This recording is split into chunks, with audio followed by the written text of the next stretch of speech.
এখন কিছু বলতেছো না কেন? আমার আর তোমাকে কিচ্ছু বলার নাই ঐশী, কিচ্ছু বলার নাই।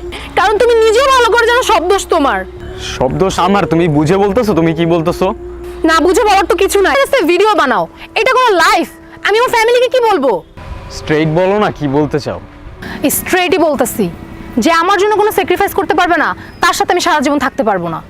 আর যে তার ফেসবুক পাসওয়ার্ড পর্যন্ত দিতে চায় না, ভয় পায়, এটা তো ক্লিয়ার যে সে আমার সাথে চিট করতেছে। কেন জানি নিজের খুব আনলাকি মনে হইতেছে সবটা দিক থেকে।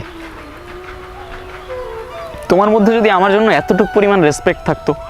তোমার আছে রেসপেক্ট আমার জন্য? সবটা কথাই তুমি আমার সাথে তোমার কম্পেয়ার করবা। আজকের পর থেকে আর কখনোই করব না, এটাই শেষ। চলে গিয়েছিল, তো এবারে চলে যাওয়াটা আমার ভেতরে অনেক বড়। আর তুই যে লেন্সের কথা বলছিস নিয়ে নিছিস তো? 26,000 পড়ছে। শুটে যাবি কবে? চ্যানেল তো কতদিন ধরে পড়ে রয়েছে। কিরে কি হয়েছে তোর? এদিকে সুইসাইড অ্যাটেম্প্ট করতে গেছি, আমি নিজেও কাউন্ট করে রাখতে পারিনি। নিজের প্যাশন, কাজ, ফ্রেন্ডস সব ছেড়ে সারাদিন ঐশী মাথার ভেতরে। আমাদের ভালো মোমেন্টসগুলো অলওয়েজ মাথায় সারাক্ষণ রিপিটে চলতে থাকতো।